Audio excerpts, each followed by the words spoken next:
मैं ओमकार हूं। आकाश, धरती और पाताल तीनों लोकों में मेरी दिव्य पदचाप दिव्य पुरुष सुन लेने में समर्थ हैं। मैं सर्वज्ञ ही नहीं, सर्वव्यापक भी हूं। नारद वीरणी को शेष पुत्रियों के विवाह का आश्वासन देकर अन्य लोक में चले गए और कामदेव रति एवं वसंत के साथ शिवलोक में शिव सती के मन में कामेच्छा जागृत करने के लिए उपस्थित हुए। उधर पृथ्वी पर विहार करते हुए शिव सती देखते हैं कि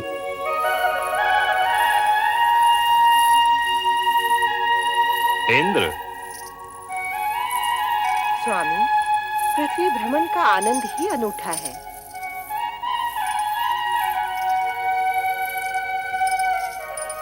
ये कथन, अरे महर्षि दुर्वासा, प्रणाम ऋषिवर।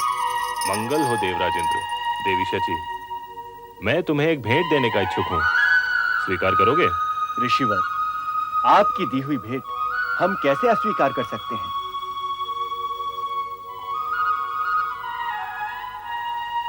आज्ञा दें।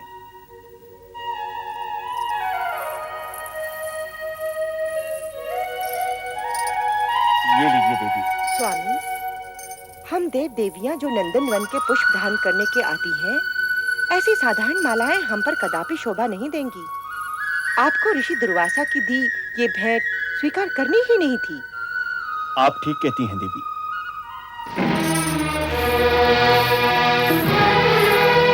अब हमारा भरण हो चुका है। चलो कैलाश लौट चले।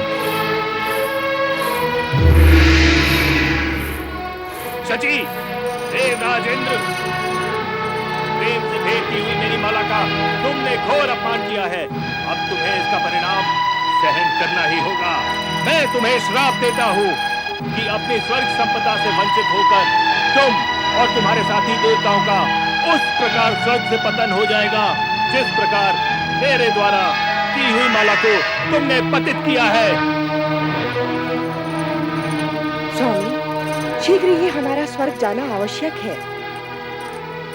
अहंकार वश ही सही, पर दुर्वासा द्वारा भेंट माला को फेंककर इंद्र और इंद्राणी ने जो अपराध किया, उसके परिणाम स्वरूप दोनों के आनंदपूर्ण भविष्य में अंधकार की कालिमा प्रवेश कर गई और स्वर्ग का संपूर्ण वातावरण हर्षोल्लास से वंचित हो गया।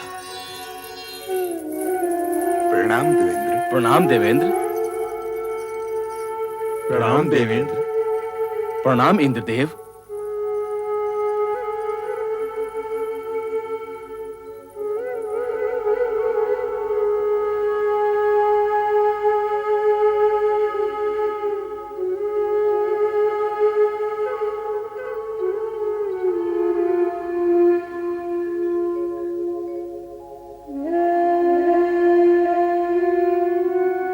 देवराज इंद्र, आपकी इस सुशोभित सभा में आज हम एक ऐसा दृश्य देख रहे हैं जो इससे पहले हमने कदापि नहीं देखा। उल्लास और विलास के स्थान पर आज आपके मुख पर विषाद की रेखाएं क्यों प्रतीत हो रही हैं? वो इंद्रलोक जिसकी प्रत्येक दिशा में आनंद स्वयं आनंदित होकर हर पल विराजमान रहता था, प्रतीत होता है वो कहीं लुप्त हो गया है। देवेंद्र, आपके साम्राज्य का कण कण जहाँ क्षण प्रतिक्षण अनुपम सौंदर्यवती अप्सरा के रूप में गुणगान किया करता था, जहाँ गीत, संगीत, नृत्य की स्वर लहरियां सदैव गुंजायमान हुआ करती थी, वहीं आज अशुभ रुदन स्वर जैसे चारों ओर ध्वनित हो रहा है। और देवी इंद्राणी भी भविष्य में घटने वाली किसी घटना की शंका से ग्रस्त दिखाई दे रही हैं। देवेंद्र, इन समस्त स्थितियों का क्या कारण है? देव, आपका ये मौन किसी अनिष्ट का संकेत दे रहा है।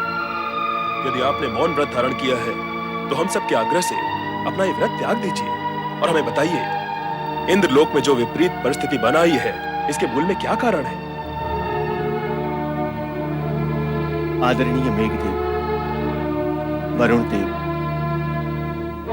वायुदेव, अग्निदेव एवं देवगुरु बृहस्पति जी, आप सभी ने हम दोनों की मनोस्थिति को जानकर जो भी कुछ कहा वो शब्दशः सत्य।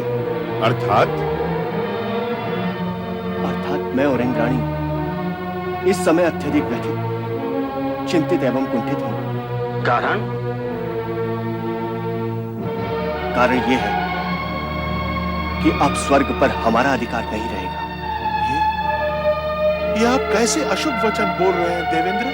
देवगुरु, मैंने जो कुछ भी कहा है उसमें लेश मात्र भी असत्य नहीं है। महर्षि दुर्वासा के श्राप से यह दुर्घटना किसी भी क्षण घटित हो सकती है। महर्षि दुर्वासा के श्राप से? और हम इंद्राणी के कहने में आकर भूलवश दुर्वासा ऋषि द्वारा भेंट की गई माला का अनादर कर बैठे और उसी से कुपित होकर उन्होंने हमें यह श्राप दिया है कि दानवों का बल देवताओं की अपेक्षा दोगुना हो जाएगा और हम अपने समस्त देवगणों के साथ इस स्वर्गलोक से सदा सर्वदा के लिए वंचित हो जाएंगे। देव, आपने ये कैसा अनर्थ कर डाला? महर्षि दुर्वासा का श्राप कभी मिथ्या नहीं हो सकता। वो अपना प्रभाव अवश्य लाएगा। उनके श्राप से मुक्ति निवारण का कोई उपाय नहीं, कोई उपाय नहीं। अब स्वर्गलोक अवश्य नष्ट भ्रष्ट हो जाएगा देवराज इंद्र। हम सभी को इस स्वर्ग संपदा से सदैव के लिए वंचित होना पड़ेगा।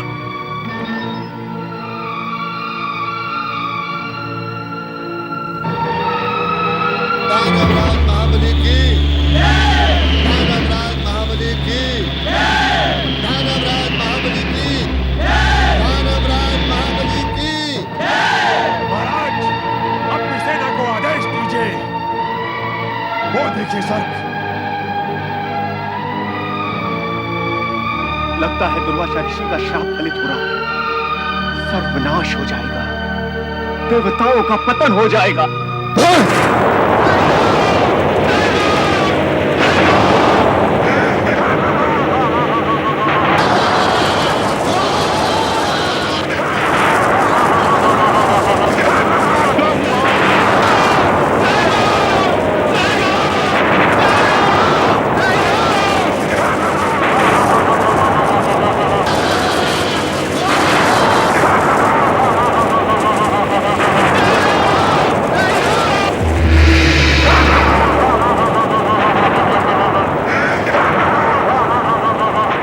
के अटूट नियम के अनुसार अब कर्म का परिणाम अशुभ ही होता है। दुर्वासा ऋषि के श्राप के फल स्वरूप स्वर्ग पर असुरों के अधिकार के पश्चात इंद्रादि को स्वर्ग त्यागना पड़ा।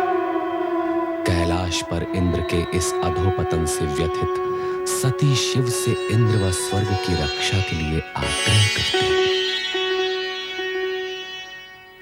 इस भीषण समस्या का कोई तो समाधान होगा स्वामी। मुझे आश्चर्य हो रहा है, आप सब कुछ जानते हुए भी मौन रहे। आपने दुर्वासा ऋषि को रोकने का प्रयत्न भी नहीं किया। देवी, हर किसी को अपने किए हुए कर्मों का परिणाम किसी न किसी रूप में भुगतना ही पड़ता है। विधाता के विधान में हस्तक्षेप करना ब्रह्मा, विष्णु और महेश के लिए भी असंभव है। आप तो करुणा निधि हैं, भक्तों के उद्धारक हैं। देवताओं की भी आप पर अपार श्रद्धा और भक्ति है। उन्हें संकट से उबारना आपका परम कर्तव्य है। जब हमारे उन भक्तों को हमारे पास आने की प्रेरणा मिलेगी, तब हम अपना ये कर्तव्य अवश्य निभाएंगे। परंतु समय से पहले देवताओं को स्वर्ग सुख का अधिकार नहीं मिल सकता।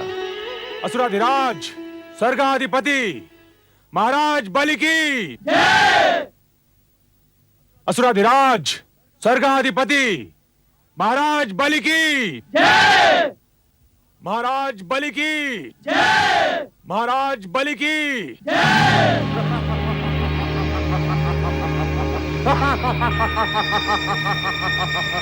आज हम अति प्रसन्न हुए।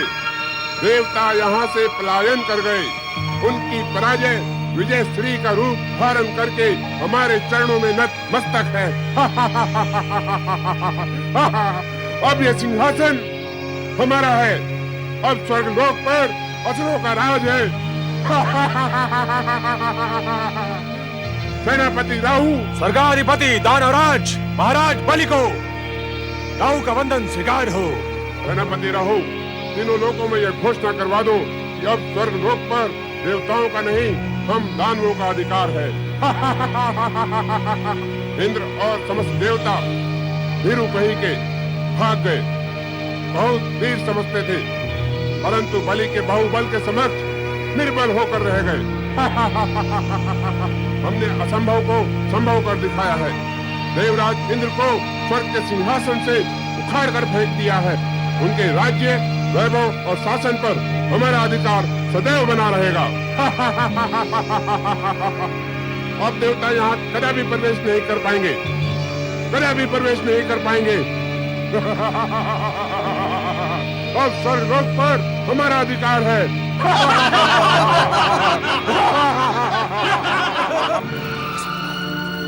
असंभव! स्वर्ग से हमें अपदस्थ करना असंभव है।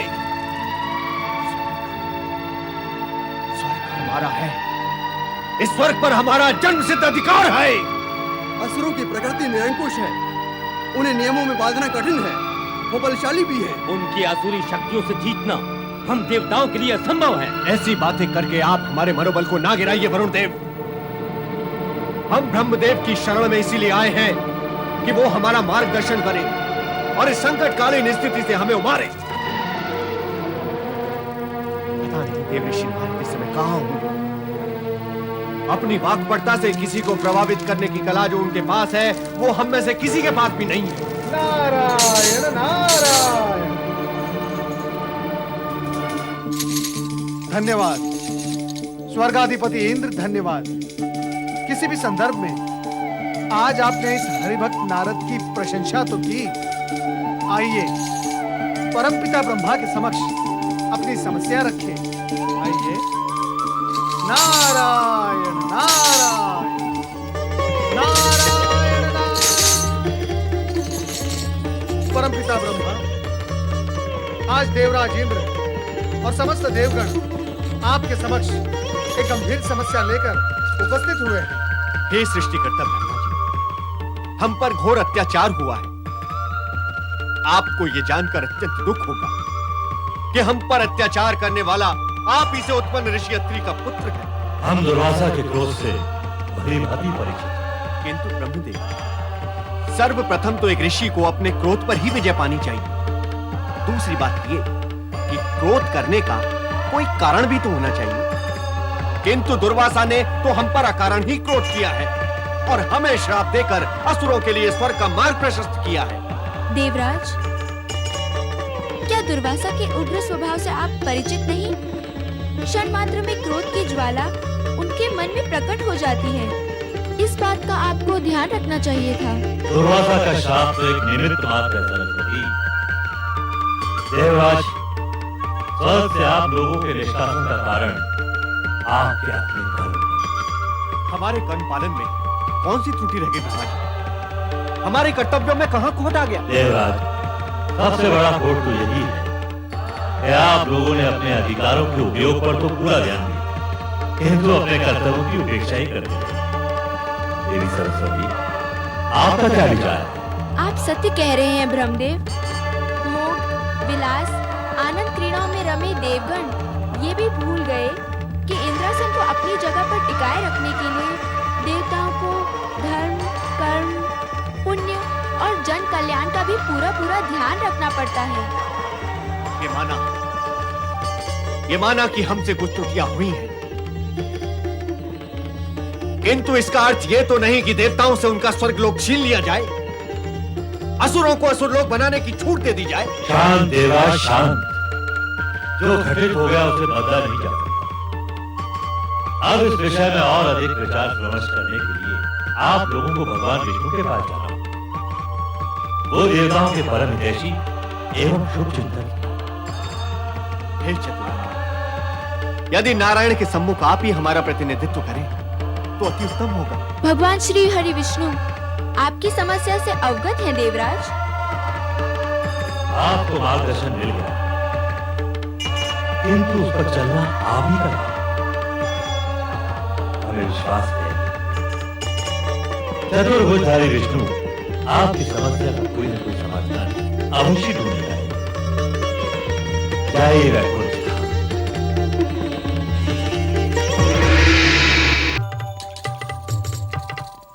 ओम नमो भगवते वासुदेवाय। नारायण नारायण। हे प्रभु, जगत के पालनहार, इन दुखी देवताओं का उद्धार कीजिए। हे तारनहार, आज तो अनर्थ ही हो गया। दुर्वासा ऋषि के श्राप के प्रभाव से देवताओं का स्वर्ग से निष्कासन और असुरों का शासन हो गया है, यही कहना है ना आपको? किंतु आपको, हम आपकी व्यथा से परिचित हैं। दुर्वासा का शाप एक ऐसी घटना चक्र का प्रवर्तन कर चुका है जिसे रोकना किसी के भी वश में नहीं। किंतु ब्रह्मा जी ने तो मार्गदर्शन दिया था कि पालनहार परमात्मा श्री हरि विष्णु ही देवताओं की सहायता कर सकते हैं। हे श्री हरि, आपने समय समय पर हर मनवंतर में देवताओं को संकट से बचाकर उनका उद्धार किया। हम तो बड़ी आशा लेकर आपके पास आए हैं प्रभु। देवगुरु बृहस्पति जी, यह सत्य है कि हम देवताओं के शुभ चिंतक हैं, किंतु प्रभु, आप त्रिदेवों में सृष्टि के पालनहार हैं। आप ये भली भांति जानते हैं कि सृष्टि के आरंभ से ही स्वर्ग पर देवताओं का अधिकार रहा है। असुरों ने तो अन्याय पूर्वक स्वर्ग में अनाधिकार प्रवेश किया है। उन्हें वहां से हटाकर देवताओं को न्याय दिलाना आप ही के वश में है श्री हरि, आप ही के वश में है। नहीं नहीं, यदि इस समस्या का कोई समाधान है तो वो देवाधिदेव शिव शंकर के ही पास हो सकता है। आप अपनी समस्या उन्हीं के समक्ष रखिए। धन्य है प्रभुओं की लीला। अब आपकी समस्या के समाधान के लिए देवगणों, आपको कैलाश की ओर प्रस्थान करना होगा। पधारिए। नारायण नारायण।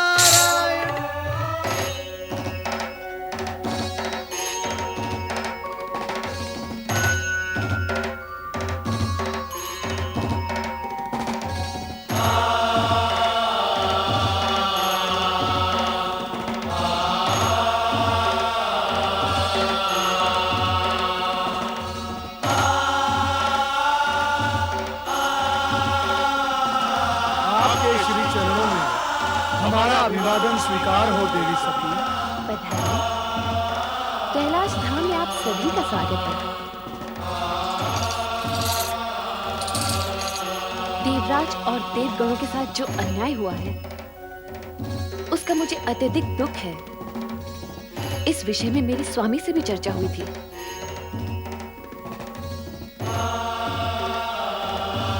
देवाधिदेव महादेव ने क्या कहा देवी सती? कहा तो कुछ नहीं, किंतु उनकी बातों से लगा आपके उद्धार हेतु उनके पास कोई न कोई उपाय अवश्य है। त्रिभुवनपति महादेव शिव शंकर की जय। हर हर हर महादेव। हर हर हर महादेव। हर हर हर महादेव।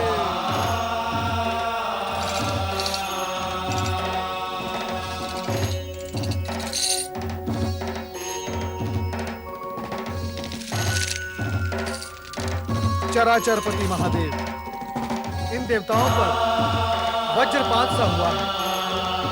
अपने ही निवास से निष्कासित दिनहीन भटकते हुए श्री हरि के आदेश अनुसार आपके पास बड़ी आशा लेकर आए हैं। प्रिय नारद, जो भी घट रहा है नया नहीं है। अच्छाई और बुराई का संघर्ष तो सदा ही चलता रहा है। कभी अच्छाई का पलड़ा भारी तो कभी बुराई का।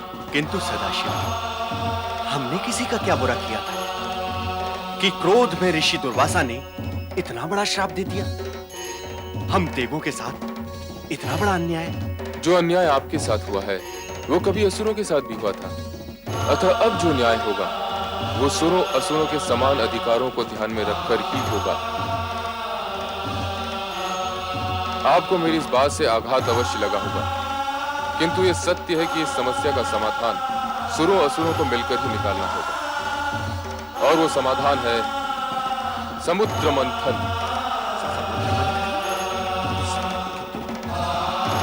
भयभीत होने की आवश्यकता नहीं। समुद्र मंथन के बाद कई ऐसी घटनाओं का जन्म होगा जो देवताओं के हित में होंगी। समुद्र से निकलने वाले रत्नों का विभाजन सुरों असुरों की योग्यता के अनुसार ही होगा। क्यों देवराजन, आपको कोई संशय है? नहीं देवादिदेव, किंतु असुरों का सेनापति राहु हठी स्वभाव का है। समुद्र मंथन का यह प्रस्ताव उसे स्वीकार होगा या नहीं, मुझे इसमें संशय है प्रभु। राहु को सहमत करने का दायित्व हम देवऋषि नारद को सौंपते हैं। क्यों नारद? मैं अवश्य प्रयास करूंगा महादेव कि असुर सेनापति राहु समुद्र मंथन के प्रस्ताव को मान ले। मैं ओमकार हूं। आकाश, धरती और पाताल तीनों लोकों में मेरी दिव्य पदचाप दिव्य पुरुष सुन लेने में समर्थ है। मैं सर्वज्ञ ही नहीं, सर्वव्यापक भी हूं कि इंद्र को दुर्वासा श्राप देते हैं। परिणाम स्वरूप दानवराज बलि इंद्रासन पर आ बैठा। व्याकुल मन लेकर इंद्रादि देवता ब्रह्मा जी के पास आते हैं। ब्रह्मा जी विष्णु भगवान के पास जाने के लिए कहते हैं। सभी देवगण श्री हरि विष्णु के पास आते हैं। श्री विष्णु समाधान के लिए उन्हें देवाधिदेव शिव शंकर के पास भेजते हैं। शिव जी से निवेदन करने पर वे समुद्र मंथन ही एकमात्र समाधान बताते हैं। शिव जी की आज्ञानुसार नारद राहु को समुद्र मंथन के लिए तैयार करने हेतु प्रस्थान करते हैं। नहीं, दुष्ट देवताओं का कोई भी प्रस्ताव हमें स्वीकार नहीं। समुद्र मंथन का मत भी हमें स्वीकार नहीं। लगता है इसमें भी देवताओं का कोई नवीन षड्यंत्र है। नारायण नारायण, इतने शक्तिशाली होने पर भी देवताओं से भयभीत हो रहे हो? कदापि नहीं। हमारे द्वारा देवताओं को स्वर्ग से बाहर खदेड़ना इस बात का ठोस प्रमाण है कि हम देवताओं से अधिक शक्तिशाली हैं। वास्तव में तुमने तो होनी को अनहोनी कर दिखाया है। दुर्वासा के श्राप से प्रेरित होकर एक बड़ी चुनौती स्वीकार की है और उसमें विजय भी हुए हो। नारायण नारायण, निश्चित ही विजय हुए। मैं एक बात सोच रहा हूँ, तुम दानव यदि शक्तिशाली हो तो देवगण बुद्धिमान ज्ञानवान, तुम दानव एक स्वर्ग लेकर यहाँ मौज मनाते बैठे रहोगे और वहाँ देवगण समुद्र मंथन से 100 स्वर्ग उत्पन्न कर डालेंगे। सत्य तो यह है कि आरंभ में देवताओं को भी कोई रुचि नहीं थी, परंतु भगवान शिवशंकर ने जब समुद्र मंथन से उत्पन्न होने वाले दुर्लभ पदार्थों की बात कही तो देवता सहर्ष मान गए। परंतु ये बात आपने हमें पहले क्यों नहीं बताई देवर्षि नारद? बताता तभी जब तुम सुनने को तैयार होते। तुम तो अपने पद के मन में डूबे हुए हो। नारायण नारायण। शिवशंकर पर तो हमें पूर्ण विश्वास है, परंतु यदि उनकी बात मानकर हम समुद्र मंथन का प्रस्ताव स्वीकार भी कर लें तो भी इस बात का क्या भरोसा कि समुद्र मंथन से उत्पन्न पदार्थों का वितरण सुरों और असुरों में निष्पक्षता से होगा। ऐसा प्रतीत हो रहा है सेनापति राहु कि तुम हमारा तात्पर्य नहीं समझ पाए। नारायण नारायण। सुनिए तो सही देवर्षि नारद। एक और तुम कहते हो कि तुम्हें भगवान शंकर पर पूर्ण विश्वास है और दूसरी ओर शंकर का आंचल भी नहीं छोड़ सकते। ऐसे तो कोई निर्णय नहीं लिया जा सकता। अरे देवर्षि, यदि एक बात देवताओं को मान्य हो तो हमें समुद्र मंथन का प्रस्ताव स्वीकार्य है। क्या? यही कि समुद्र मंथन से पहले हम स्वर्ग लोक नहीं छोड़ेंगे। इसका निर्णय तो भगवान शिवशंकर ही करेंगे और तुम ये भली भांति जानते हो और मानते भी हो कि वे निष्पक्ष नहीं। अब क्या कहें इसे, दानवों का दुर्भाग्य या देवों का भाग्य कि समुद्र मंथन से उत्पन्न होने वाले दुर्लभ पदार्थ मात्र देवों को ही प्राप्त होने की परिस्थितियां निर्मित हो रही हैं। धन्य हो प्रभु, धन्य हो। दानव अपने दुर्भाग्य का द्वार स्वयं खटखटाने जा रहे हैं। नारायण। देवर्षि नारद, मैं इस विषय पर एक बार शिवशंकर से बात करना चाहता हूँ। शुभस्य शीघ्रम। देवादिदेव महादेव और सेनापति राहु एक दूसरे से भली भांति परिचित हैं। चलो चले कैलाश। ओम नमः शिवाय। कैलाश है जाइए असुर सेनापति राहु। शिवशंकर से भेंट करनी है। कैलाशपति अभी ध्यान में है, तुम्हें प्रतीक्षा करनी होगी। बात महत्वपूर्ण है, मैं प्रतीक्षा नहीं कर सकता। शिवशंकर, महेश्वर, मेरा बात मत रुको, नहीं तो अनिष्ट हो जाएगा। नारायण नारायण नारायण नारायण। शांत हो जाओ, शांत हो जाओ। अतिथि के साथ ऐसा व्यवहार शोभा नहीं देता। किंतु ऋषिवर, ये हमारे शिवजी के ध्यान में बाधा डाल रहे हैं, इनसे कहिए कि बाद में आए। नारायण नारायण, ये बाधा नहीं डालेंगे। महादेव शिवशंकर की आज्ञा से ही वे यहाँ पधारे हैं। पधारिए पधारिए राहु, पधारिए।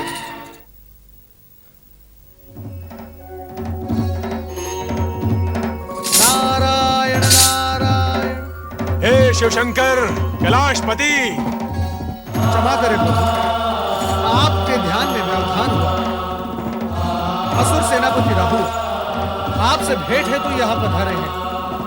आपके गणों ने उन्हें रोकने का प्रयास किया, किंतु आओ राहु।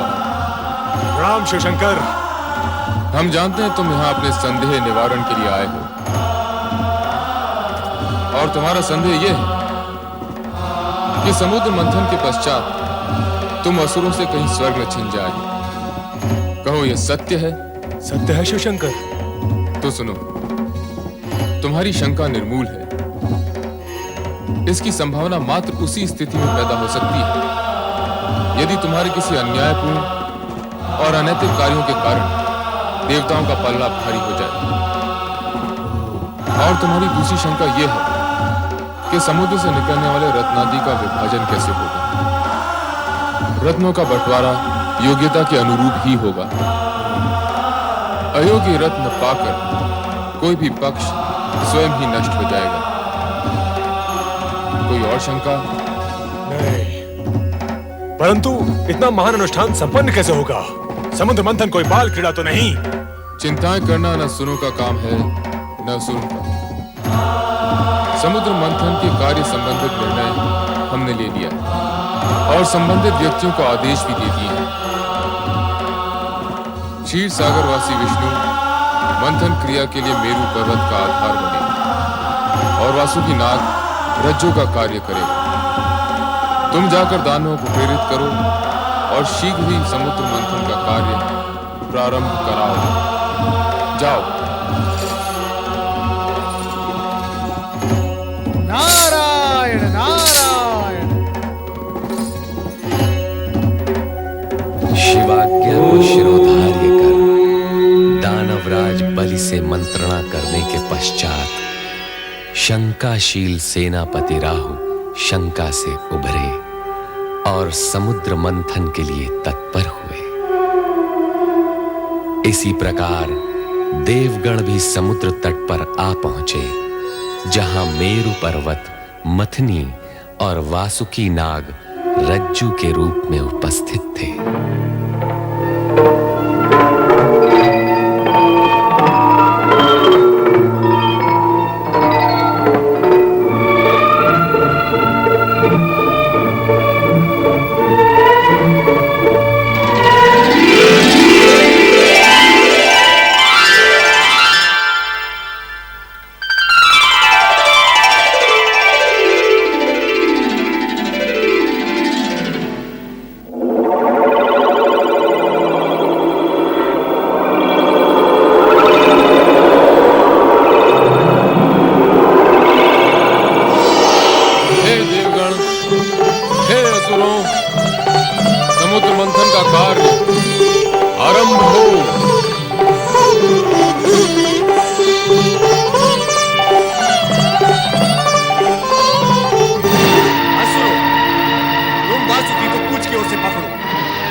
वो इसलिए कि तुम पातालवासी हो। सृष्टि के अंतिम छोर में रहकर ही तुम सहज रह सकते हो। कान में कौन सा मंत्र फूंक रहे हो मुनिराज? मंत्र? नारायण नारायण। मैं तो देवताओं से ये कह रहा था, तुम चाहे अपनी जितनी भी प्रशंसा कर लो, परंतु असुरों के समक्ष शक्ति में तुम शून्य हो, शून्य। आग और विष उगलते हुए वासुकी का मुंह पकड़ना देवताओं के बस की बात नहीं। नारायण नारायण। बहुत प्रसन्न हुए कि आज देवताओं को उनकी हीनता का ज्ञान तो हुआ। तुमने हमें हीन कहा? तो सबसे पहले यही बात सिद्ध कर ली जाए कि कौन शक्तिशाली है और कौन नहीं। देवराज जी क्या कह रहे हैं आप? वासुकी के मुख से निकलने वाले विष से बचने के लिए मैंने ये सब सुहाग रचा था और आप शत्रुता पर उतर आए। सभी देवता वासुकी की पूछ की ओर रहेंगे और हम असुर मुख की ओर रहेंगे।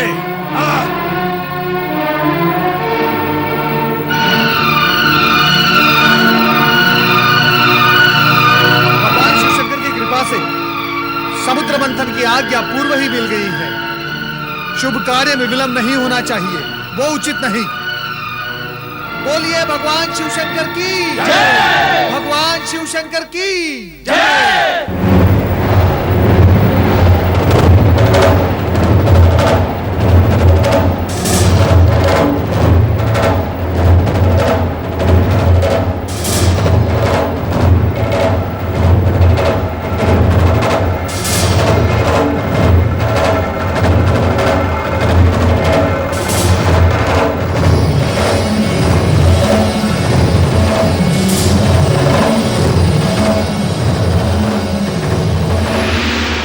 पकड़ने का निर्णय हमने उचित नहीं लिया, किंतु पीछे हटना भी तो संभव नहीं।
उसे इस सर्वनाश से बचाने के लिए हमें इस विष का पान करना पड़ेगा।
त्रिलोकीनाथ, हे त्रिलोकीनाथ, कुछ कीजिए, अन्यथा अनर्थ हो जाएगा। हे जगदीश्वर, राक्षसों को यदि अमृत कलश प्राप्त हो गया तो उसे पीकर वे अमर हो जाएंगे और इन देवताओं के लिए नई बाधाएं उपस्थित हो जाएंगी। चिंता न करो नारद, अमृत देवताओं को ही प्राप्त होगा। देवगणों से कहो कि वे पंक्ति में बैठ जाएं।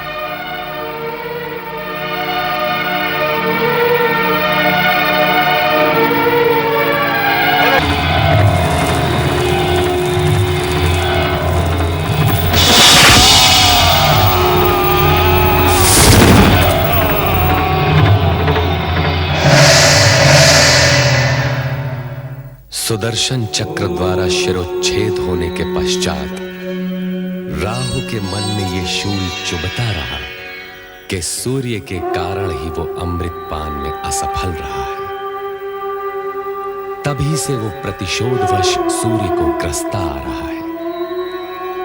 असुरों के पाताल पलायन के पश्चात देवगणों का स्वर्ग पर अधिकार हो गया तथा विष्णु लक्ष्मी सहित बैकुंठ लोक में प्रतिष्ठित हो गए।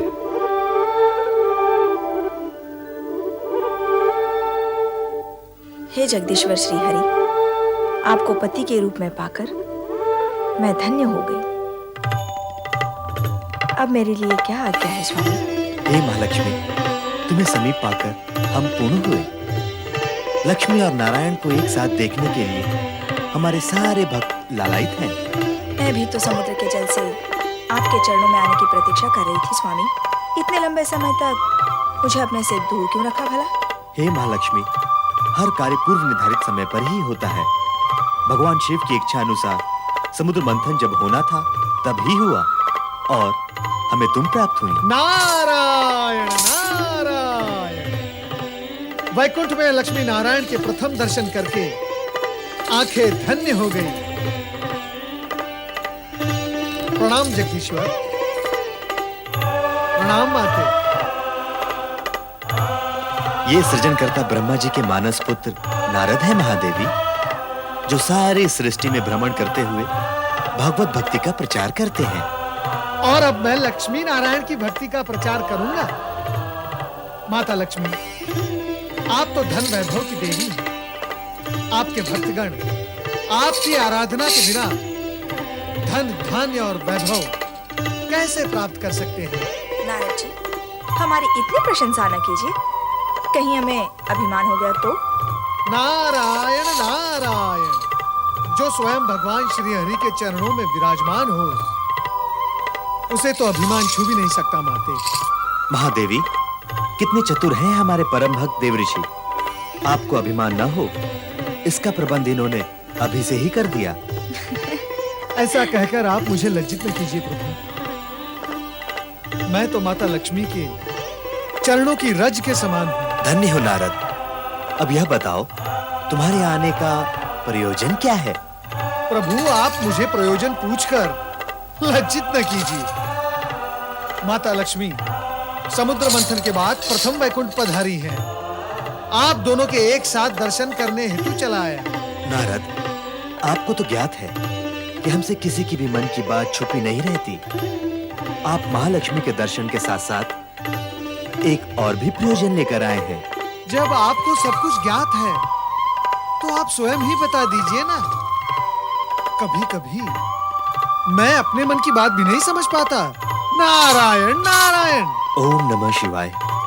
भगवान शिव ने समुद्र मंथन से निकले विष का पान करके सृष्टि को नष्ट होने से बचा लिया। इसके लिए हमें उनका धन्यवाद व्यक्त करना है। क्यों देवऋषि? आप सत्य कह रहे हैं प्रभु। मैं अभी ब्रह्मलोक से चला आ रहा हूँ। परमपिता ब्रह्मदेव ने भी मुझसे यही कहा। उन्होंने ये भी कहा कि देवराज इंद्र सहित सभी देवता भगवान शिवशंकर के प्रति अपना आभार व्यक्त करने के लिए कैलाश की ओर प्रस्थान कर रहे हैं। तब तो हमें भी वहाँ प्रस्थान करना होगा। कैलाश में भगवान शिव तथा माता सती के दर्शन भी हो जाएंगे। यह तो अति उत्तम विचार है देवी। अब आप मेरे यहाँ आने का प्रयोजन समझ गए प्रभु। नारायण नारायण। सच पूछिए तो मैं आप दोनों को यहाँ से कैलाश ले जाने आया हूँ, परमपिता ब्रह्मदेव की आज्ञा से। आप तो सचमुच चतुर हैं नारद जी। प्रभु आपसे भली भांति परिचित हैं। तो चलो कैलाश चलते हैं। ओम नमः शिवाय, ओम नमः शिवाय, ओम नमः शिवाय, ओम नमः शिवाय, ओम नमः शिवाय, ओम नमः शिवाय, ओम नमः शिवाय, ओम नमः शिवाय, ओम नमः शिवाय, ओम नमः शिवाय, ओम नमः शिवाय, ओम नमः शिवाय, ओम नमः शिवाय, ओम नमः शिवाय, ओम नमः शिवाय, ओम नमः शिवाय, ओम नमः शिवाय, ओम नमः शिवाय, ओम नमः शिवाय। त्रिलोकीनाथ भगवान शिव शंकर की जय। चराचरपति देवादिदेव महादेव की जय। शक्ति रूपिणी देवी सती की जय। भूत भावन भगवान शिव शंकर की जय। हे सदाशिव, जन कल्याण के निमित्त आपने हलाल अपने कंठ में धारण करके सृष्टि के सभी प्राणियों की रक्षा की है। हम सभी की ओर से आपको कोटि कोटि नमन। ब्रह्मदेव,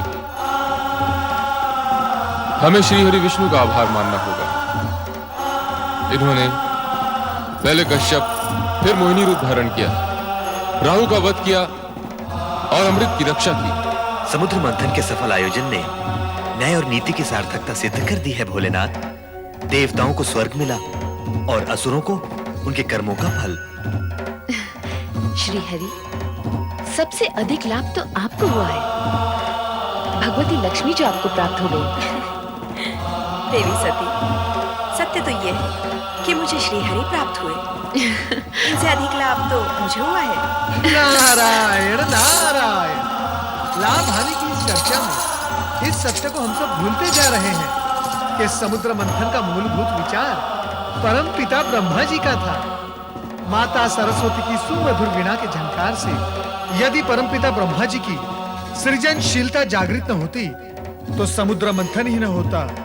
बस नारद, बस अपनी मति की गति को मंद करो और विचार करो कि ब्रह्मदेव की प्रेरणा और श्री हरि विष्णु के सहयोग के उपरांत भी हलाहल विष के लिए समुचित निराकरण न निकलता तो समुद्र मंथन का प्रयोजन, उद्देश्य और समुद्र से प्राप्त अन्य रत्नों की क्या गति हुई होगी? माता सरस्वती, शिव के योगदान की श्रेष्ठता तो निर्विवाद है। अंत में संकट एवं विकट की स्थिति को भोलेनाथ ने ही संभाला है। देवराज, मेरी स्तुति करने की अपेक्षा समुद्र मंथन के आयोजन तथा संपूर्ण प्रक्रिया से कुछ संदेश ग्रहण करेंगे तो हमारी सफलता और मंथन का कार्य सार्थक होगा। अर्थात सद्गुण सुफल देते हैं और तमोगुण कुफल। असुरों ने शक्ति, सुविधा और साधन संपन्न होते हुए भी पराजय का मुंह देखा तथा देवगण विजयी हुए। भविष्य में सचेत व सावधान रहने की आवश्यकता है देवराज। स्वामी, आपके अंतिम शब्दों से तो ऐसा लगता है जैसे आप सबको विदा करने की इच्छुक हैं। किंतु मैंने ना तो भगवती लक्ष्मी को दृष्टि भरकर देखा है और ना ही देवी सरस्वती से कुछ चर्चा की है। नारायण नारायण। चर्चा, जब दो देवियां चर्चा करती हैं तो धरती में कंपन होने लगता है। यहाँ तो तीन तीन देवियां चर्चा करेंगी। नारायण नारायण। नारद, माता, अपनी वाणी पर विराम लगाओ। माता, यदि मैं अपनी वाणी पर विराम लगा दूंगा तो श्री हरि का जाप कैसे करूंगा?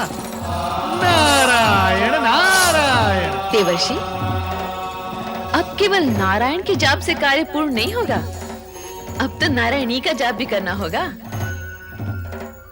नारायणी तो नारायण में समाई हुई है माता। क्यों माता लक्ष्मी, सत्य है ना? समुद्र मंथन की सफलता के लिए भगवान शंकर का आभार व्यक्त करने के लिए सभी देवगण कैलाश पर उपस्थित हुए। नीलकंठ भगवान शिव के हर कार्य में जगत का कल्याण ही निहित होता है और सृष्टिकर्ता के जगत में दक्ष प्रजापति की 27 कन्याएं अपने हित के निहित पूजा अर्चना पश्चात महल में प्रवेश करती हैं। बहुत आनंद आया।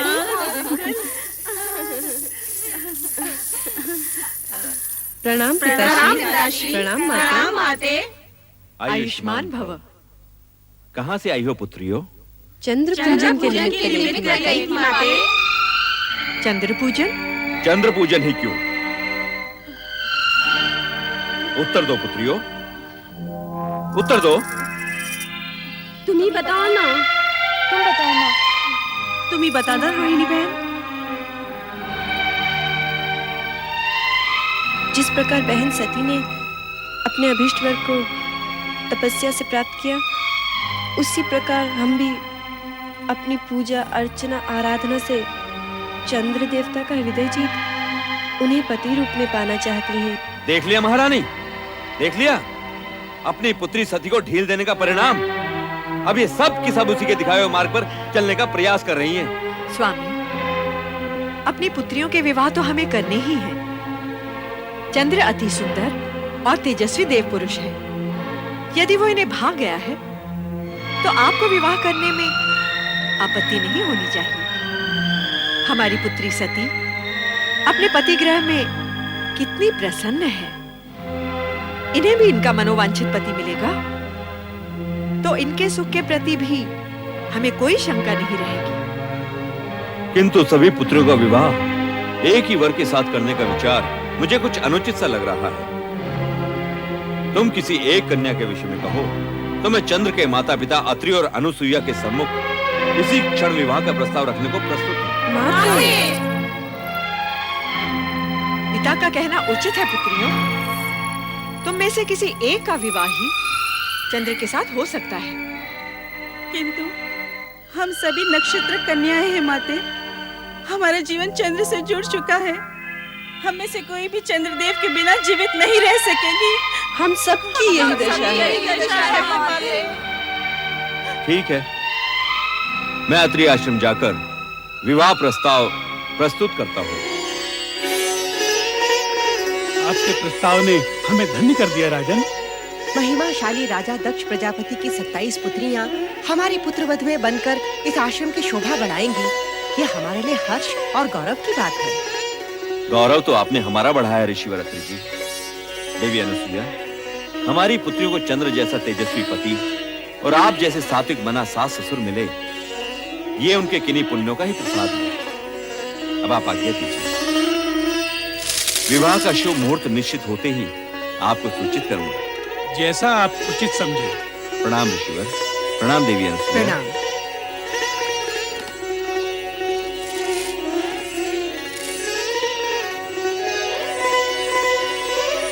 27 नक्षत्र कन्याओं के आगमन से यह आश्रम जगमगा उठेगा। आश्रम ही नहीं, आकाश से स्थित चंद्र महल भी। किंतु क्या स्वामी?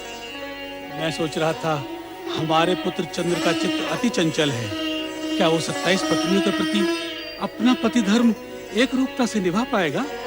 विवाह के बाद का चिंतन ना करें स्वामी। चिंता करने से होगा भी क्या? क्योंकि इन नक्षत्र कन्याओं का चंद्र से विवाह होना विधि का विधान है। और हम इसे हर्षपूर्वक स्वीकृति दे चुके हैं।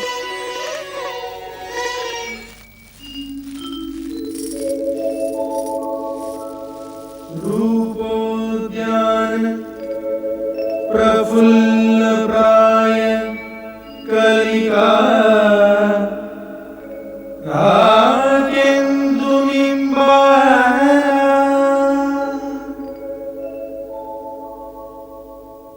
तन्वगी शुभासी सुरसिका क्रीडा कला संरति शोभा वारिधि सूर्यमयी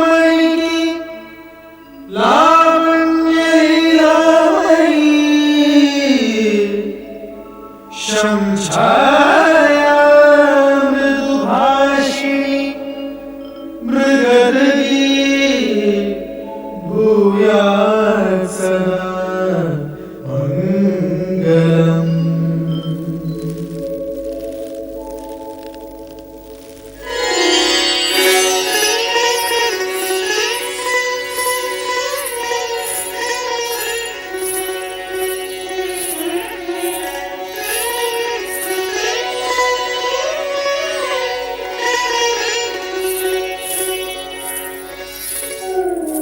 स्वामी रोहिणी को लेकर कक्ष में चले गए, हमसे बात भी नहीं की।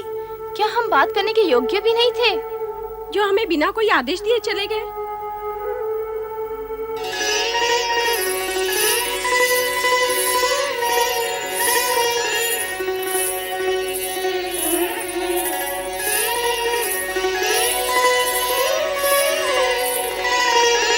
ये क्या प्रिय? मिलन की इस बेला में जब चंद्र रोहिणी को अपने शीर्ष पर सजाने का इच्छुक है, तो रोहिणी उससे छिटक रही है। क्या हम तुम्हें प्रिय नहीं? आप जैसे सुदर्शन पति को पाने के पश्चात भला कौन पत्नी ये कहेगी? किंतु आपका प्रेम ग्रहण करते हुए मेरे मन में ऐसे भाव आ रहे हैं जैसे मैं अपनी बहनों का प्रेम अंश उनसे छीन रही हूँ। प्रिय, पत्नी होना एक धर्म है, प्रेमिका एक भाव। तुम्हारी बहनें मेरी पत्नी अवश्य हैं, परंतु मैं प्रेम केवल तुम ही से करता हूं। ये रात्रि की बेला बातों में व्यर्थ गंवाने के लिए नहीं है प्रिय। चलो विहार करें। अभी आपने कहा कि पत्नी होना एक धर्म है, इसी प्रकार पति होना भी एक धर्म है। और ये धर्म कहता है कि अपने प्रेम को सभी पत्नियों में समान रूप से वितरित किया जाए। किंतु आपने मेरी अन्य बहनों को प्रेम पिपासा में छोड़कर उचित नहीं किया। उनकी दशा उस चकोरी के समान हो गई है जो चंद्र के लिए हमेशा तड़पती रहती है। ऐसा प्रतीत होता है कि हम सबसे अधिक प्रेम स्वामी रोहिणी को ही करते हैं। विवाह 27 दक्ष पुत्रियों के साथ और प्रेम केवल एक के साथ, ये तो सर्वथा अन्याय है। हाँ, अन्याय है। ये अन्याय असहनीय है, दुखदायी है। क्या हमारा जीवन पति प्रेम पाने के लिए इसी प्रकार तड़पता रहेगा? नहीं, पति प्रेम पाने के लिए हमें कोई न कोई उपाय करना ही होगा, प्रयत्न करना ही होगा कि हम स्वामी के प्रेम पात्र बने, प्रेम पात्र अवश्य बने। तभी से तुम्हें प्राप्त करने की कामना में दग्ध हो रहा हूँ। जब तुम्हें प्रथम बार देखा था और अब जब हम मिलन के इतने निकट हैं, तो तुम तर्क पर तर्क की जा रही हो। मैंने तो केवल इतना कहा कि पति रूप में अपनी अन्य पत्नियों की उपेक्षा करना आपका धर्म नहीं है। प्रेम, धर्म, कर्म, जात, पात, रीति नीति कुछ नहीं जानता।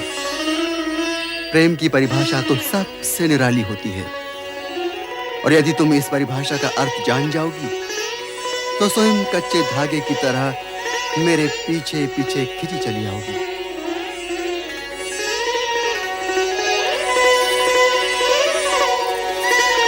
चंद्रदेव द्वारा अपनी अन्य पत्नियों से विमुखता और एकमात्र रोहिणी में आसक्ति एक प्रकार से कर्तव्य पर भावना की विजय है। चंद्रदेव पति पत्नी के संबंधों की पवित्रता व धर्म को भूल गए। संभवतः ये भी भगवान शिव की असीमित लीला का ही परिणाम हो। पर ऐसी विजय की सराहना कदापि नहीं होती जिसमें भावना कर्तव्य से श्रेष्ठ हो जाए।